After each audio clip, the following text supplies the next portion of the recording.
Hello एस्पिरंट्स, मी मिथुन भोसले एके अकॅडमीच्या online प्लॅटफॉर्मवर तुमच्या सगळ्यांचं परत एकदा खूप खूप स्वागत करतो. फेब्रुवारी 2025च्या चालू घडामोडी आपण बघतोय आणि आज आपलं त्याचं शेवटचं लेक्चर त्या ठिकाणी आहे. या लेक्चरमध्ये आपण उर्वरित जे टॉपिक आहेत, क्रीडा असेल, स्पेस असेल, बाकीच्या गोष्टी आपण त्या ठिकाणी कव्हर करणार आहोत. ओके, चलो. पहिला जो टॉपिक आहे तो स्पोर्ट्स आहे. स्पोर्ट्स मधली पहिली न्यूज आहे 9th Asian winter games. Winter games म्हणजे काय? असे खेळ जे बर्फावर खेळले जातात. हार्बिन चायना इथे या स्पर्धा पार पडल्या. चायनाचे प्रेसिडेंट शी जिनपिंग यांनी त्याचं अनावरण केलं. 34 देश त्याच्यामध्ये सहभागी होते, इन्क्लुडिंग इंडिया. बिन आणि निनी नावाचे टायगर्स त्याचे मॅस्कट होते. Dream of the winter love among Asia नावाचं त्याचं मोटो त्या ठिकाणी होता, किंवा ब्रीदवाक्य आपण म्हणू शकतो. मेडल टेबलमध्ये होस्ट जो आहे तो 1 नंबरला राहिला चायना. त्यानं 32 गोल्ड जिंकले, टोटल 85 मेडल जिंकले. 2 नंबरला साऊथ कोरिया, जपान. चीन, कोरिया, जपान हे 3 देश त्या ठिकाणी राहिले. भारतानं आपले 59 खेळाडू त्या ठिकाणी पाठवले होते. भारतानं कुठलंही मेडल त्या ठिकाणी जिंकलं नाही. सिंगल मेडल आपण त्या ठिकाणी जिंकू शकलो नाही. सौदी अरेबिया हा 10व्या आशियाई विंटर खेळ 2029चा त्या ठिकाणी होस्ट त्या ठिकाणी असेल. म्हणजे आता 9वी झाली चायनामध्ये, 29 मध्ये जी स्पर्धा होणार आहे 10वी ती त्या ठिकाणी सौदी अरेबिया या ठिकाणी पार पडणार आहे. Okay, it will be the first West Asian country to host this event. Saudi Arabia West एशियामध्ये आहे म्हणून तसं ते आहे. ओके, नंतर दुसरी न्यूज आपल्यासाठी फार महत्वाची आहे. 19 वर्षाखालील मुलींचा T20 वर्ल्ड कप पार पडला. Okay, ICC under-19 women's T20 world cup 2025 मलेशियामध्ये पार पडला आणि यामध्ये भारतानं विजेतेपद जिंकलेलं आहे. भारतीय संघाची कर्णधार आहे निकी प्रसाद. भारतानं इथं पण साऊथ आफ्रिकेला हरवलेलं आहे. 16 देश त्या ठिकाणी सहभागी झालेले होते. भारताचं हे सलग दुसरं विजेतेपद होतं. प्लेअर ऑफ द टुर्नामेंट जी आहे ती गोंगाडी त्रिशा जी भारताची आहे ती त्या ठिकाणी आहे. पुढची न्यूज वन्स अगेन परत एकदा फार महत्वाची आहे. 38व्या राष्ट्रीय क्रीडा स्पर्धा 2025 पार पडलेली आहे. तिथं 25 देतील किंवा 24 सुद्धा देऊ शकतात, पण हा नंबर तुम्हाला चांगला लक्षात ठेवायचा आहे. 38वी राष्ट्रीय क्रीडा स्पर्धा उत्तराखंडमध्ये पार पडली. पंतप्रधान नरेंद्र मोदी यांनी त्याचं उद्घाटन केलं. डेहराडून, हरिद्वार, शिवपुरी, न्यू तेहरी, नैनिताल, हल्द्वानी, रुद्रापूर आणि पिठोरगड या ठिकाणी ही स्पर्धा पार पडली. तुम्हाला इथंच प्रश्न येण्याची अपेक्षा त्या ठिकाणी आहे. मौली नावाचा जो काही मॅस्कट आहे तो त्या ठिकाणी होता. मोनाल नावाचा स्टेट बर्ड आहे उत्तराखंड, त्याच्यापासून प्रेरणा घेत मौली त्या ठिकाणी आहे. संकल्प से शिखर तक त्याचं स्लोगन होतं. तेजस्वी नावाची टॉर्च त्या ठिकाणी होती. आणि आता सगळ्यात महत्वाची गोष्ट आपण त्या ठिकाणी बघणार आहोत ती म्हणजे मेडल टेबल. मेडल टेबलमध्ये 1 नंबरला स्टेट किंवा टीम आहे सर्व्हिसेस. लक्षात ठेवा, जे सेना दल आहे ते 1 नंबरला राहिलं. 68 गोल्ड मेडल जिंकले, 121 मेडल त्या ठिकाणी जिंकले. 2 नंबरला महाराष्ट्र त्या ठिकाणी राहिलेला आहे. महाराष्ट्र 2 नंबरला आहे. 54 मेडल गोल्ड मेडल जिंकले, 201 मेडल त्या ठिकाणी जिंकलेले आहेत. सो इथं कन्फ्युजन करू शकतात की 38वी राष्ट्रीय क्रीडा स्पर्धा कुठं पार पडली, तर उत्तराखंडला. उद्घाटन कोणी केलं? मोदींनी केलं. मॅस्कट काय आहे, तर मौली त्या ठिकाणी आहे. 1 नंबरला राज्य किंवा टीम कुठली आहे, तर सेना दल आहे. 2 नंबरला महाराष्ट्र आहे. चांगलं लक्षात ठेवा. 39वी राष्ट्रीय क्रीडा स्पर्धा मेघालय इथं पार पडणार आहे 2027ला, म्हणजे त्याच्या 2 वर्षानंतर. ओके, सुपर वन लाईनर आपण क्रीडा क्षेत्रात बघूयात. ॲलन बॉर्डर मेडल जे आहे ते ट्रॅव्हिस हेडला मिळालेलं आहे. बेसिकली जे ऑस्ट्रेलियाचे खेळाडू आहेत त्यांना हे ॲलन बॉर्डर मेडल दिलं जातं. नंतर अमेरिकेचे राष्ट्राध्यक्ष डोनाल्ड ट्रम्प यांनी एक एक्झिक्युटिव्ह ऑर्डर साईन केलेली आहे. त्याच्यामध्ये जे काही ट्रान्स विमेन आहेत त्यांना विमेन स्पोर्ट्समध्ये सहभाग घ्यायला परमिशन नसेल. म्हणजे एखादा पुरुष असेल ज्यानं स्वतःचं सेक्स चेंज करून जो महिला झालेला असेल, किंवा ट्रान्सजेंडर महिला ज्या असतील त्यांना महिलांच्या गटामध्ये खेळायला परमिशन नसेल. Okay, no men in women sports executive नावाची ऑर्डर त्यांनी साईन केलेली होती. क्रिस्टियानो रोनाल्डो हा 2025 मध्ये हायेस्ट पेड ऍथलीट त्या ठिकाणी आहे. शोहले अख्तर जी बांगलादेशची आहे तिला ICCनं करप्शन चार्जेसच्या अंतर्गत बॅन केलेली आहे. आणि अशा प्रकारे करप्शनच्या चार्जेसच्या अंतर्गत बॅन करण्यात आलेली ती पहिली महिला त्या ठिकाणी आहे. जी ICC चॅम्पियन्स ट्रॉफी सध्याला सुरू आहे पाकिस्तान आणि अबुधाबीमध्ये किंवा UAE मध्ये, तिथं शिखर धवन हा ब्रँड अँबॅसेडर त्या ठिकाणी आहे. ICC दर महिन्याचे प्लेअर ऑफ द मंथ देत असते. 2025च्या जी काही जानेवारी महिना आहे त्याचे player of the month women मध्ये जोमेल गॅरिकन वेस्ट इंडिजचे आणि विमेन बेथ मुनी ऑस्ट्रेलियाचे. नंतर डोनेट ऑर्गन सेव्ह लाईव्स नावाचे इनिशिएटिव्ह आयसीसी न त्या ठिकाणी सुरू केलेलं आहे. आयसीसी म्हणजे international cricket council for organ donation awareness. लोकांमध्ये अवयवदानाचं महत्व कळावं, त्याची जागरूकता वाढावी म्हणून आयसीसीनं डोनेट ऑर्गन सेव्ह लाईव्स नावाचे इनिशिएटिव्ह सुरू केलेलं आहे. रोहित शर्मा हा सेकंड हायेस्ट सिक्स हिटर ठरलेला आहे वन डे हिस्ट्रीमध्ये. सर्वात जास्त सिक्स मारणारा खेळाडू त्या ठिकाणी आहे. वरुण चक्रवर्ती हा इंडिया सेकंड ओल्डेस्ट ओडीआय डेब्युटंट ठरलेला आहे. वर्ष 33 असताना त्यानं भारतीय क्रिकेट संघामध्ये पदार्पण त्या ठिकाणी केलेलं आहे one day क्रिकेटसाठी.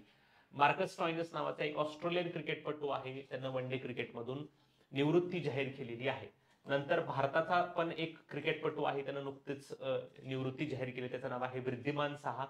And Indian cricket retired from all formats of cricket. सर्व क्रिकेटच्या प्रकारातून निवृत्ती घेणारा भारतीय खेळाडू वृद्धिमान साहा हा वेस्ट बेंगाल राज्याचा खेळाडू आहे, लक्षात ठेवा. सिमोना हेलप नावाची रोमानिया देशाची टेनिसपटू आहे, तिनं रिटायरमेंट त्या ठिकाणी घेतले. सो रिटायरमेंट आपण 3 बघितल्या. मार्कस स्टॉयनस ऑस्ट्रेलियाचा क्रिकेटपटू, नंतर वृद्धिमान साहा आणि सिमोना हेलप. सिमोना हेलप ही एक टेनिस प्लेअर आहे रोमानियाची. तिनं 2 ग्रँड स्लॅम त्या ठिकाणी देखील जिंकलेले आहे. मेन्स हॉकी इंडिया लीग जी आहे 2024-25 ती बेंगॉल टायगर्सने जिंकली. हैदराबाद तुफान्सला त्यांनी हरवलेलं आहे. जीतो बाजी खेल के नावाचं ऑफिशियल सॉन्ग आहे आयसीसी मेन्स चॅम्पियन्स ट्रॉफीचं, ज्याचं सिंगर आसिफ असलम त्या ठिकाणी आहे. Okay, yes. नंतर पुढची न्यूज फार महत्वाची आहे. Tata Steel Masters chess championship. Tata Steel Master championship जी आहे ती आर प्रज्ञानंदानं जिंकलेली आहे. डी गुकेश जो वर्ल्ड चॅम्पियन आहे त्याला त्या ठिकाणी हरवलेला आहे. सो फार महत्वाची न्यूज आहे. त्याच्यामध्ये डी गुकेश ऑप्शन देऊन तुम्हाला कन्फ्यूज करू शकतात. Tata Steels Masters chess championship R प्रज्ञानंदानं जिंकलेली आहे. नंतर स्पिनर नावाचं एक स्पोर्ट ड्रिंक लॉन्च केलंय त्या ठिकाणी रिलायन्सनं. कुणासोबत येऊन? मुथय्या मुरलीधरन. मुथय्या मुरलीधरन आणि रिलायन्सनी सोबत येऊन एक स्पोर्ट ड्रिंक सुरू केलेलं आहे, त्याचं नाव आहे स्पिनर, लक्षात ठेव. ओके, चलो. नंतर आपण दुसरा टॉपिक बघतोय science and technology. Science and technology मध्ये पहिलीच न्यूज फार महत्वाची आहे. मत्स्य 6000. मत्स्य काय आहे? तरी एक सबमर्सिबल आहे. जसं आपण गगनयान मोहिमेच्या माध्यमातून आपण 3 अवकाशवीरांना अवकाशात घेऊन जाणार आहोत, अगदी तसंच भारतानं आणखीन एक मोहीम राबवली, त्याच्यामध्ये आपण खोल समुद्रामध्ये पाठवणार आहात. त्यासाठी मत्स्य नावाची एक सबमर्सिबल आपण त्या ठिकाणी बनवलेली आहे. त्याच्या ट्रायल्स त्या ठिकाणी सुरू आहेत. आता आपण 30 ट्रायल त्या ठिकाणी पार पडली आहे. 6000 मीटर खोलीवरती आपण त्या ठिकाणी भारतीयांना नेणार आहोत. इंडियाज डीप ओशन सबमर्सिबल ही एक सबमर्सिबल आहे. जसं आपल्याला हवेत जाण्यासाठी विमान लागतं तसं आपल्याला खोल समुद्रामध्ये जाण्यासाठी सबमर्सिबल लागतं. आणि भारताची जी सबमर्सिबल आहे त्याचं नाव आहे मत्स्य 6000. 6000 का? तर जमिनी समुद्र सपाटीपासून 6000 मीटर म्हणजे 6 किलोमीटरवरती आपण नेणार आहोत. It is a state of art 4th generation deep ocean submersible develop as part of India's deep ocean mission under the Samudrayaan project. जसा गगनयान प्रोजेक्ट आहे तसा समुद्रयान प्रोजेक्ट आहे under India's deep ocean mission. आणि त्याच मिशन अंतर्गत आपण एक सबमर्सिबल डेव्हलप केलंय, त्याचं नाव आहे मत्स्य 6000. कुणी तयार केलेलं आहे? National institute of ocean technology नावाची चेन्नईमध्ये संस्था आहे. त्यांनी अशा प्रकारची मत्स्य 6000 नावाची एक सबमर्सिबल तयार केली आहे. त्याच्या समुद्री चाचण्या त्या ठिकाणी पार पडलेल्या आहेत, मानव रहित. ओके, चलो. नंतर अलीकडे एआय चॅटबॉट भरपूर बनवले जातात. मध्यंतरी पाठीमागच्या महिने आपण डीपसीक बघितलं. डीपसीक R1 हे चायनाचं चॅटबॉट आहे. ओपन एआय चॅट जीपीटी त्या ठिकाणी आहे. गुगलचं जेमिनी आहे, आपण त्याला बार्ड देखील म्हणतो. तसंच आणखीन एक व्यक्ती आहे, तो आतापर्यंत मागे राहिलेला होता या बाबतीत, त्यानं पण आता ओव्हरकम केलेला आहे. एलॉन मस्कची जी काय XAI नावाची कंपनी आहे त्यांनी एक नवीन एआय चॅटबॉट तयार केलेला आहे, त्याचं नाव आहे ग्रुक. लक्षात ठेवा, Grok 3 and advanced AI chatbot launched by Elon Musk and his artificial intelligence company XAI. Okay, नंतर international summit on artificial intelligence, त्याला आपण एआय ऍक्शन समिट देखील म्हणतो, ती पॅरिसमध्ये पार पडली. आणि ही जी समिट पार पडली त्याचे प्रेसिडेंट नरेंद्र मोदी आणि फ्रेंच प्रेसिडेंट इमॅन्युअल मॅक्रॉन त्या ठिकाणी होते. नरेंद्र मोदी यांनी या समिटचं अध्यक्षपद भूषवलं. महाराष्ट्र हे भारतातलं पहिलं राज्य असेल जे एआय युनिव्हर्सिटी बनवणार आहे. India's first in AI university. Maharashtra will be establish India's first AI university to advance education research and innovation. प्रश्न विचारला जाऊ शकतो की भारतातलं पहिलं कृत्रिम बुद्धिमत्ता विद्यापीठ कोणतं राज्य तयार करणार आहे, तर ते आहे महाराष्ट्र. ओके, नंतर युके किंवा आपण त्याला ब्रिटन म्हणतो, first country to criminalise AI generated child sexual abuse material.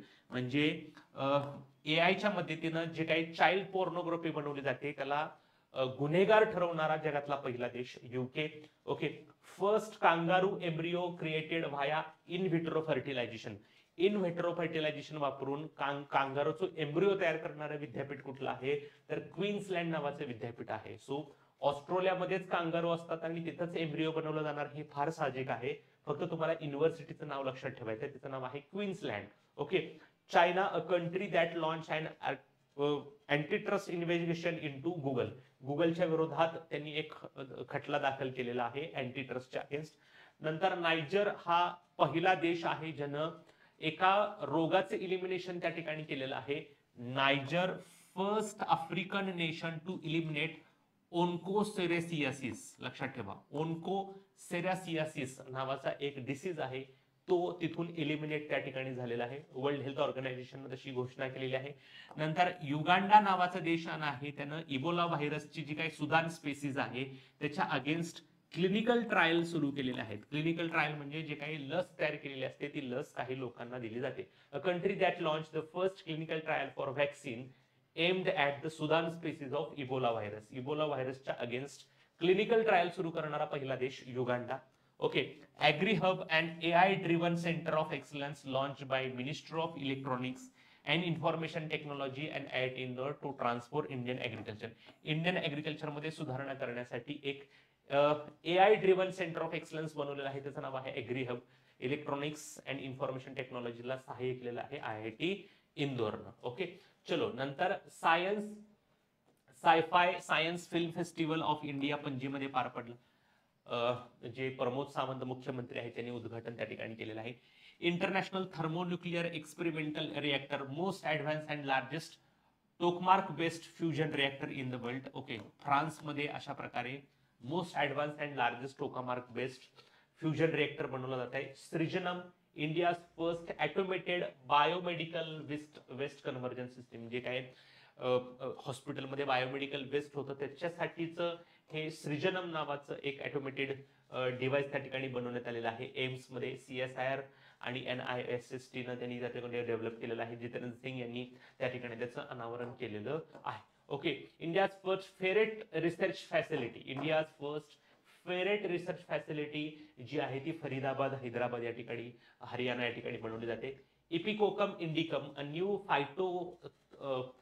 फायटोपॅथोजेनिक fungus identify research at Banaras Hindu university. Banaras Hindu युनिव्हर्सिटीच्या शास्त्रज्ञांनी अशा प्रकारचा एक फंगस त्या ठिकाणी डेव्हलप किंवा शोधून काढलेला आहे. BeamCoin, India's first blockchain based campus currency. लक्षात ठेवा, campus currency by BeamTech. Okay, project Waterworth काय आहे, तर हा एक मेटाचा प्रोजेक्ट आहे जिथे समुद्रामध्ये 50,000 किलोमीटरच्या केबल टाकल्या जातील, ज्याच्या माध्यमातून डिजिटल कनेक्टिव्हिटी वाढवली जाईल इंडिया अमेरिका याच्या देशामध्ये. सो वॉटरवर्थ नावाचा प्रोजेक्ट मेटाचा आहे. मेटा म्हणजेच फेसबुक आपण त्या ठिकाणी म्हणू शकतो.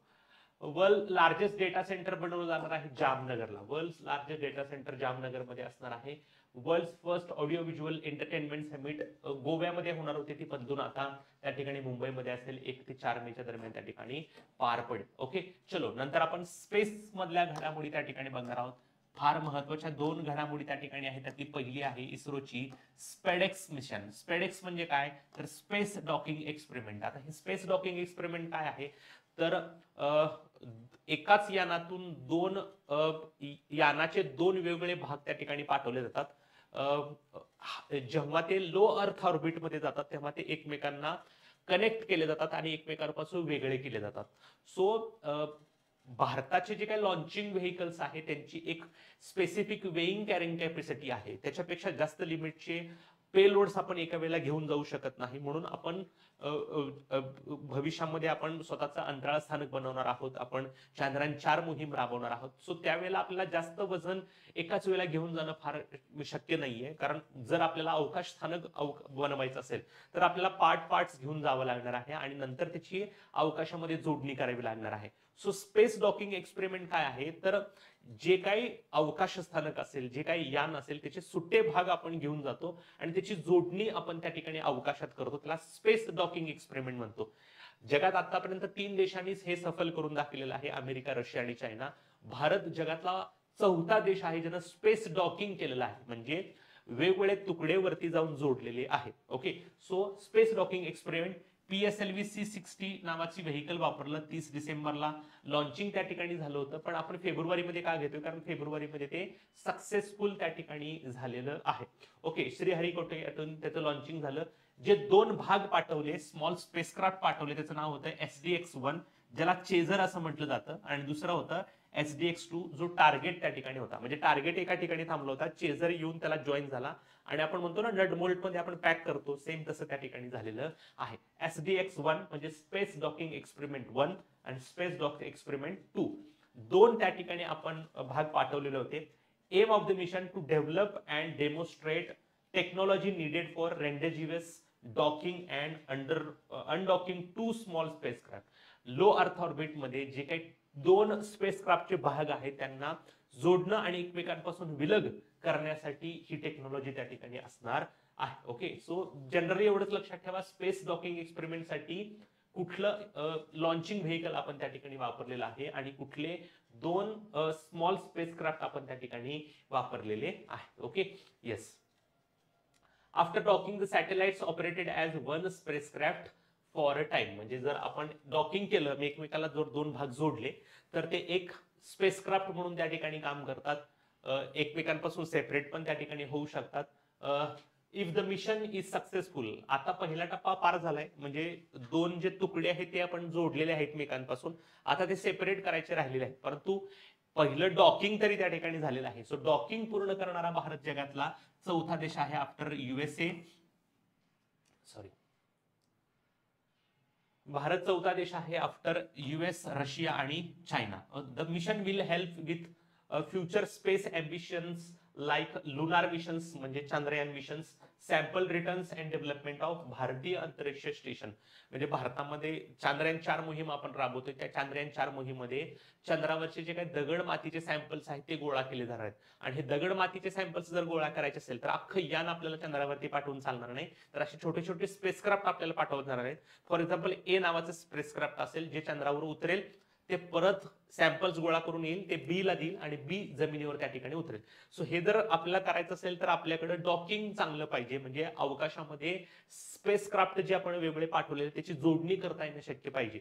सो भविष्यात ज्या काही आपल्या चांद्रयान मोहिमा असतील किंवा आपल्या त्या ठिकाणी भारतीय अंतरिक्ष स्टेशन आपल्याला जे बनवायचं आहे त्यासाठी ही मोहीम त्या ठिकाणी कामात येणार आहे. नंतर भारतानं फेब्रुवारी 29 जानेवारी 2025 ला एक सॅटेलाइट सक्सेसफुल लॉन्च केलं, त्याचं नाव आहे NVS-2, नेव्हिगेशन सॅटेलाइट 2. आता बेसिकली लक्षात ठेवा, हे भारताचं 100वे मिशन त्या ठिकाणी होतं. या 100व्या मिशनच्या माध्यमातून आपण नेव्हिगेशन सॅटेलाइट 2 पाठवलेलं आहे. सध्याला जर आपण नव्या शहरामध्ये गेलो तर आपल्याला इच्छित ठिकाणी जाण्यासाठी आपण GPS त्या ठिकाणी वापरतो. ही GPS सिस्टीम जी आहे त्याला आपण ग्लोबल पोझिशनिंग सिस्टीम म्हणतो, जी ऍक्च्युअली USA ची आहे आणि आपण याच GPS वर आधारित स्वतःची एक नेव्हिगेशन सिस्टीम बनवतो, त्याचं नाव आहे नाविक भारत. जर आपल्याला अशी स्वतःची ग्लोबल पोझिशनिंग सिस्टीम जर बनवायची असेल तर आपल्याला अवकाशामध्ये काही उपग्रह सोडायचे आहेत. सो 7 उपग्रहांचा आपला कॉन्स्टेलेशन आहे आणि ह्या 7 उपग्रहामधला हा दुसरा उपग्रह आपण त्या ठिकाणी पाठवलेला आहे. ओके, सो आपण काय करणार आहेत भविष्यामध्ये, तर आपण भविष्यामध्ये आपली स्वतःची GPS सिस्टीम त्या ठिकाणी बनवणार आहोत आणि त्यासाठी आपल्याला हे फार कामात येणार आहे. सो ह्या GPS सिस्टीम मधला हा दुसरा उपग्रह आहे आणि ही भारताची 100वी मोहीम होती. सो प्रश्न विचारला जाऊ शकतो, 100व्या मोहिमेतून आपण कुठला उपग्रह पाठवला? NVS-02 नेव्हिगेशन सॅटेलाइट 2 29 जानेवारीला आपण लॉन्च केलं. GSLV F-15 नावाचं लॉन्चिंग व्हेकल आपण तिकडे पाठवलं. जसं आपण मगाशी PSLV म्हटलं तसं इथं GSLV F-15. Okay, Jio synchronous orbit जे आहे त्याच्यामध्ये आपण सक्सेसफुल पाठवलेलं आहे. नेव्हिगेशन विथ इंडियन कॉन्स्टलेशन नावाचा आपलं एक नाविक सिस्टीम आहे, त्या नाविक सिस्टीम मधला हा सेकंड सॅटेलाइट आहे. याच्या अगोदर आपण त्या ठिकाणी NVS-01 त्या ठिकाणी पाठवलेला होता, तो 2023 मध्ये. आता 2025 मध्ये NVS-02 वापरलेला आहे. NavIC system is made up of 7 operational satellites into orbit, 3 in geo stationary आणि 4 इन जिओ सिंक्रोनस. त्यातले 3 जिओ स्टेशनरी ऑर्बिट मध्ये असणार आहेत आणि 4 जिओ सिंक्रोनस ऑर्बिट मध्ये त्या ठिकाणी असणार आहे. सो ऑब्विसली मी तुम्हाला सांगताना सांगितलं होतं की नेव्हिगेशन सॅटेलाइट जे आहे त्याचा फायदा काय असू शकतो, टू प्रोव्हाइड ॲक्युरेट पोझिशनिंग, लक्षात ठेवा, velocity and timing services across India and up to 1500 kilometre beyond its borders. म्हणजे भारताच्या सीमेपासून 1500 किलोमीटर पर्यंत आपण ग्लोबल पोझिशनिंग त्या ठिकाणी करू शकतो. To enhance India's independent regional navigation capabilities. Obviously आता सध्याला आपण जीपीएस वर डिपेंड करतो, सो भारताची स्वतःची एक जीपीएस प्रणाली असेल, त्याचं नाव असेल नाविक. आणि ह्या नाविकसाठी आपल्याला टोटल 7 सॅटेलाइट पाठवायचे आहेत आणि ह्या 7 सॅटेलाइट मध्ये 2 सॅटेलाइट्स आपण ऑलरेडी पाठवलेले आहेत. ओके, सो भारत आणि भारताच्या शेजारी 1500 किलोमीटर पर्यंत आपण स्वतःची नेव्हिगेशन तयार करू शकतो. नंतर सुनीता विल्यम्स ज्या भारतीय वंशाच्या अमेरिकन ॲस्ट्रॉनॉट्स आहेत, त्यांनी एक स्पेस वॉकचा रेकॉर्ड बनवलेला आहे. काय रेकॉर्ड बनवलेला आहे? Longest space walking time by women. Okay, अंतराळामध्ये सर्वाधिक काळ स्पेस वॉक करणारी महिला ठरलेली आहे आणि त्यांनी पेगी विट्सन यांचा विक्रम मोडलेला आहे. किती वेळ त्यांनी टोटल स्पेस वॉक केलेला आहे? सगळा मिळून 62 तास 6 मिनिट. हे लक्षात ठेवायचं आहे तुम्हाला. 62 तास 6 मिनिटाचा टोटल स्पेस वॉक आहे. एकाच वेळेला एवढ्या वेळ केलेला नाही. जेव्हा जेव्हा त्या अंतराळामध्ये गेल्या तेव्हा तेव्हा त्यांनी स्पेस वॉक त्या ठिकाणी केलेला आहे. सो सध्याला त्या इंटरनॅशनल स्पेस स्टेशन वरती आहेत बुच विल्मोर यांच्यासोबत आणि त्या पुढच्या महिन्यात कदाचित परत पण येतील. सो त्यांनी टोटल 62 तास 6 मिनिट एवढा वेळ स्पेस वॉक केलेला आहे आणि सर्वाधिक काळ स्पेस वॉक करणाऱ्या त्या महिला आहेत. त्यांनी पेगी विट्सन यांचा विक्रम पाठीमागे टाकलेला आहे, कारण त्यांच्या अगोदर त्यांच्या नावावर विक्रम होता. बाकीचं तुम्हाला काही विचारण्याची शक्यता जास्त नाहीये त्याच्यामध्ये. चलो, सुपर वन लाइनर मध्ये आपण त्या ठिकाणी बघणार आहोत. चायना असा देश आहे ज्यानं खोल समुद्रामध्ये स्वतःचं स्पेस स्टेशन त्या ठिकाणी उभारलेलं आहे. जसं आपण समुद्र किनारी आपलं स्पेस स्टेशन आहे लाईक श्रीहरिकोटा, तसं चायनानं खोल समुद्रामध्ये स्पेस स्टेशन तयार केलेलं आहे आणि असा जगातला पहिला देश त्या ठिकाणी आहे. साऊथ चायना सी मध्ये त्यांनी अशा प्रकारचं बघितलेलं आहे स्पेस स्टेशन. शुभांशु शुक्ला कोण आहेत? इंडियाचे पहिले अंतराळवीर आहेत जे एक्सिओम 4 मिशन मधून जाणार आहेत. एक्सिओम 4 मिशन हे अमेरिकेचं त्या ठिकाणी आहे. ओके, चलो, नंतर फिस्ट नावाचं सॉफ्टवेअर कोणी तयार केलं असा प्रश्न विचारला जाऊ शकतो. First software develop by ISRO. Okay, IIT Hyderabad इथं त्यांनी ते लॉन्च त्या ठिकाणी केलेलं आहे. नंतर ब्लू घोस्ट लँडर काय आहे? हे एक स्पेसक्राफ्ट आहे, फायरफ्लाय एरोस्पेसनं तयार केलेलं आहे. नासाचे एक आर्टेमिस मिशन आहे, त्या आर्टेमिस मिशन मध्ये पेलोड्स ठेवण्यासाठी. पाकिस्तान हा देश आहे जो चायनाचं चांग-E-8 नावाचं जे मिशन आहे, चांद्रयानची मोहीम आहे, त्याच्यामध्ये सहभागी झालेला आहे. आयरिस नावाची एक चिप आहे. आयरिस ही एक सेमीकंडक्टर चिप आहे स्पेस मिशन साठी तयार केलेली. इस्रो आणि IIT मद्रासनी एकत्र येऊन त्या ठिकाणी केलेली आहे iris. First astronomical observatory in eastern India. भारताच्या पूर्व भागातली पहिली ॲस्ट्रॉनॉमिकल ऑब्झर्वेटरी म्हणजे वेधशाळा ती कुठं आहे? तर पुरुलिया डिस्ट्रिक्ट वेस्ट बेंगल मध्ये त्या ठिकाणी आहे. Satyendranath Bose national centre for basic सायन्सेसनं तयार केलेली आहे. डिफेन्स मध्ये फार काही महत्वाच्या डिटेल न्यूज नाहीयेत. काही महत्वाची न्यूज अशा आहेत बघा. विजयदुर्ग. हे विजयदुर्ग काय आहे? तर कोलकाता मधलं जे काही फोर्ट विल्यम आहे, जे फोर्ट विल्यम ईस्टर्न कमांडचं हेडक्वार्टर आहे, त्याचं नाव बदललंय. आता लक्षात ठेवा, तुम्ही इतिहासामध्ये पण वाचलं असेल बघा, फोर्ट विल्यम नावाचा किल्ला हे एक हेडक्वार्टर आहे आर्मीचं, त्याचं नाव बदललंय आणि त्याचं नाव विजयदुर्ग असं ठेवलेलं आहे. विजयदुर्ग नावाचा महाराष्ट्रामध्ये किल्ला आहे, त्याच्यापासून इन्स्पिरेशन त्या ठिकाणी घेतलंय. सो फोर्ट विल्यमचं नवीन नाव काय आहे? विजयदुर्ग. नंतर मेहर बाबा. मेहर बाबा काय आहे? A competition launched by Indian air force to develop swarm drone base system for detecting foreign objects on aircraft operating surface. So Meher Baba ही एक कॉम्पिटिशन आहे एअरफोर्सनं डिक्लेअर केलेली, कशासाठी, ड्रोन साठीची ही आहे.